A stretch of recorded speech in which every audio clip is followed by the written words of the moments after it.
Jones able to race it down. And contact made. Joe Crawford indicating, let's see.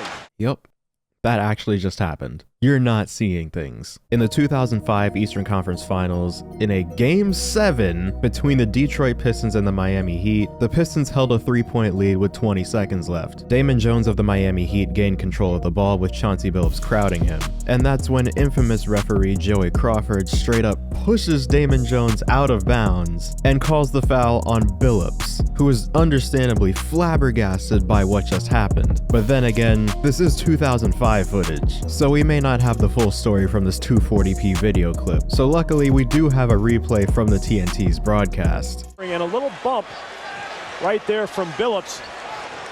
Or not. And we just move on. Luckily, the Pistons would still go on to win this game and advance to the NBA Finals, but this has to be one of the craziest instances of a referee taking matters into their own hands. However, just because we may never see a call that crazy ever again, doesn't mean the overall officiating problem has been fixed in the 18 years that have passed since then. Because even today, we still see awful calls almost every single day, and some fans have made the case that this could be the worst officiating that we've ever seen. But do they actually have a point? Well, today we're going to talk about the officiating over the last few seasons, some reasons why people believe it's gotten worse, and what the NBA can do about it. So let's get into the video. We've talked about officiating on this channel before, but somehow this season just feels different, which, to be fair, this season is different from just about every other season that we've ever seen. But one thing that seems to be constant these days is questionable or even sometimes just flat out bad officiating. And it very much feels like the officiating is in fact getting worse. And this is an opinion that more and more people have been voicing over the last few years. And there have been arguments for both sides. There are the people that think there are too many stoppages for things that may or may not even be considered fouls, and there are people that think there aren't enough fouls being called for certain players across the league. And I don't really think that either of those are necessarily wrong. For starters, there are a lot of questionable calls and no calls in this day and age. Trust me, I have witnessed them firsthand. We'll start with the massive one at the end of regulation in the recent Lakers vs Celtics game, where LeBron drives to the rim for a last-second layup before being slapped on the arm by Jason Tatum, which is obviously a foul, in a game they would go on to lose in overtime. But this isn't the first time that this has happened this season. For example, this game they played against the Dallas Mavericks just a couple weeks earlier, where there was a questionable no call at the end of regulation that would send the game into overtime, and then there would be another obvious no call at the end of overtime that would send the game to a second overtime, which they would then go on to lose. And even across the league, we've been seeing things like this happening all the time at the ends of games, which has been evident by the NBA's last 2-minute review reports. If you're unfamiliar about what these are, after the end of close games, the NBA goes back and examines the calls that were made towards the end of the game to determine if they were in fact the correct calls or not, which sounds like it would be a great thing to have. And over the last few seasons, they have been really helpful in understanding the reasoning behind a lot of decisions made by officials. However, in doing so, we've also seen some inconsistencies in the way certain plays are called, because at the end of the day, a lot of officiating is subjective, but people are just looking for consistency, which is something that people across the league have been voicing their concerns about all year. It's going to be really interesting to see, like, if we're going to call that now, we gotta call it all the time because it happens 30 times a game. Guys change pivot feet, and so I'm really happy that the officials are going to emphasize it, but you got to be consistent with it. I don't understand what we're doing, and I watch basketball every single day. I watch these games every single day, and I don't see it happening to nobody else. It's just weird. This new rule, I promise you, we still don't understand it. Well, it's just... Yeah, there it is. There it is. Yeah, if you don't go for the ball.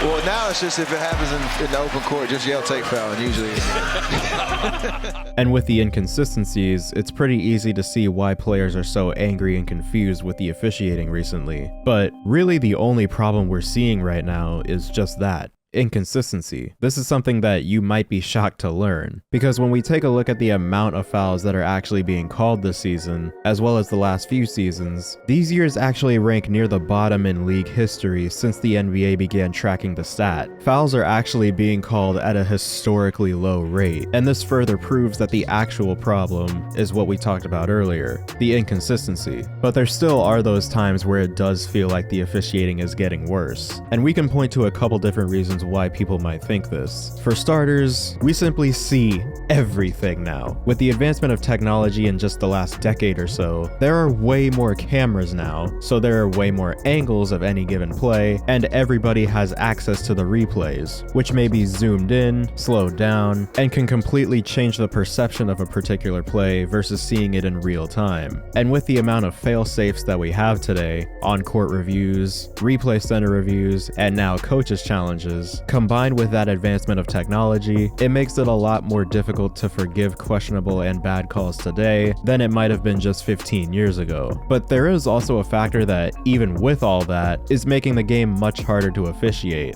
the players themselves. Because throughout the last handful of seasons, we've seen the rise of both the exaggeration of contact and the act of unnaturally seeking out contact, or foul baiting. And these problems have only made officials' jobs even more difficult than they already were.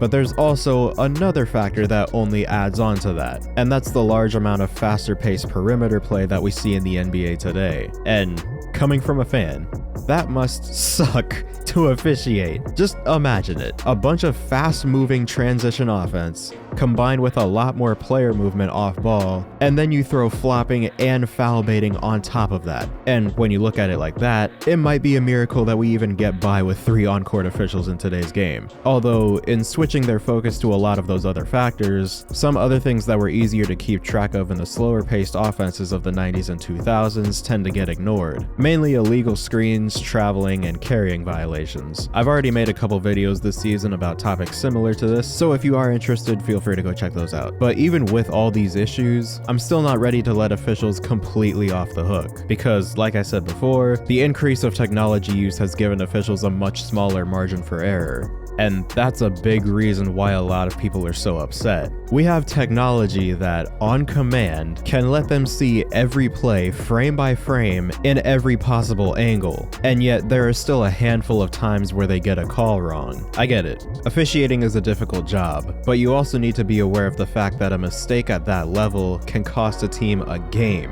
Cost the team a playoff series, potentially, and there's still virtually no punishment or discipline for the more egregious mistakes. In fact, more often than not, the punishment is usually handed to the player or coach that complains about the awful call, rather than the official that made it. For example, after that LeBron no call earlier that essentially costed them the game, Patrick Beverley went out of his way to find a photographer that filmed the play, and he showed it to the ref that missed it. And upon being shown the obvious proof, the ref responds by giving him a technical foul, which is complete BS, but it is also one of the greatest techs that I've ever seen in my life, so there's that. And this is a theme throughout NBA history. The refs can make the most egregious call that you've ever seen, but if you even think about speaking up about it, bam, $10,000. Either that, or there's just no action at all, and life goes on. And that brings us back to those last 2-minute reports we talked about earlier, because although yes, they are helpful in understanding the potential thought process of why a play was called the way it was, there are a lot of instances where they note missed calls or wrong calls, but that's just the end of it.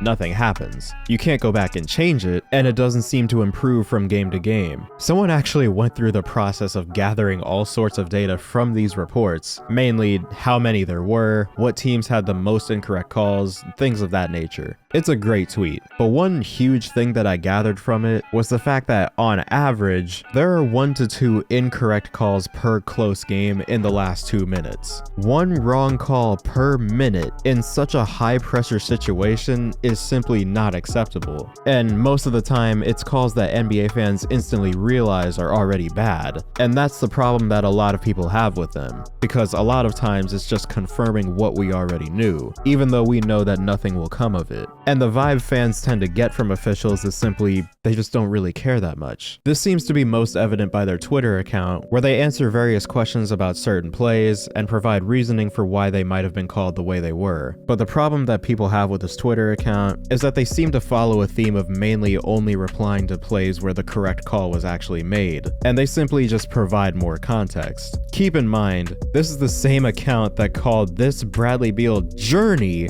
a legal play, so that gives you a bit of an idea of what we're working with here. And the new thing that they've recently started doing, and have pissed everyone off with, is something that they're calling Walk It Back Wednesday, where they take a play that high-profile people had complaints about, mainly announcers, former players, reporters, people like that. And they basically just tell them that they're wrong in the most egotistical way possible by essentially telling them to shut up. The first one of these that I saw involved the Warriors announcers, and the most recent one being a response to Reggie Miller. And I just want to say, absolutely nobody likes these, as evident by the replies on every tweet where they've done this, because it very much feels like they're essentially saying, yeah, we've gotten a bunch of calls wrong, but look at this one we got right. Stop complaining. Which only adds to the lack of accountability they seem to have for those plays where they really mess up. Up until that LeBron play, because after that happened, they did issue a statement, but I can honestly only describe this as light sarcasm, or at the very least an exaggeration. Like everyone else, referees make mistakes. We made one at the end of last night's game, and that is gut-wrenching for us. This play will weigh heavily and cause sleepless nights as we strive to be the best referees we can be. And you can see how certain parts of this tweet might have a strange tone behind them, because we know it won't. Calls like this will continue to be missed, and we know this because there is rarely ever a point where officials are actually held accountable at all, let alone to the same level the players and coaches are. Remember that Joey Crawford play from earlier? I swear, I tried my best, and I could not find any hint of discipline that he received from that play. The only punishment he's received from the NBA happened when he ejected Tim Duncan for laughing, and after Tim had come out and said that Crawford had challenged him to a fight. Yeah, seriously. And he was subsequently suspended from officiating for the rest of the season and fined $100,000. But that's just one very rare instance where an official was actually disciplined for a horrible call that altered a game. And so now that we have a pretty good idea of the current situation, how exactly does the NBA fix this? Or at the very least improve it? Well, to answer that, I think we should take a look at this play from the EuroLeague last month. Looking to force overtime, handling against Branko Lazic, Nikola Mirotic, pump faking off the dribble, fires for three, and he drills it, and we are going to overtime! A great shot from NBA legend Niko Mirotic that would send the game into overtime, which Barcelona would go on to win. But this play should have never even happened. That's because of this. He stepped out of bounds right before hitting the shot, and the EuroLeague responded by handing the ref that missed this call a 4-game suspension. This news then made its way to NBA fans over the next week, and almost everyone supported this. And while it still doesn't change the outcome of the game, it could be a step in the right direction if there is actually some sort of punishment for missed calls like that, because that will force them to improve. Obviously, nothing is going to be perfect as long as humans are involved, but that would at least be a start. Another great change that has been overdue is giving coaches another challenge when they win their first one, which was a change that was being discussed during the season that challenges were added. And now 3 seasons later, we still don't have this change that should have been a part of the implementation in the first place. So that would be another great change that should have already been made years ago. The last change I would like to see, at least for now, is make it so that if a call is actually found to be incorrect, say in a last 2-minute report for example, if there was a technical foul or a fine for complaining about that bad call that turned out to be wrong, that technical foul or fine should be rescinded, obviously if it's within reason. They do this occasionally, but not often. Like I said, we're obviously not going to be perfect, but those would be the changes I would like to see in the meantime as we try to get closer to it. But in the meantime, I suppose we'll continue having sleepless nights over our teams continuously being screwed over by the bad calls. See, I can be sarcastic too. But with all that being said, I hope you guys enjoyed this video. Subscribe if you're new, hit the bell to be notified when I upload, comment down below what you want to see next, and as always, I'll see you guys in the next one.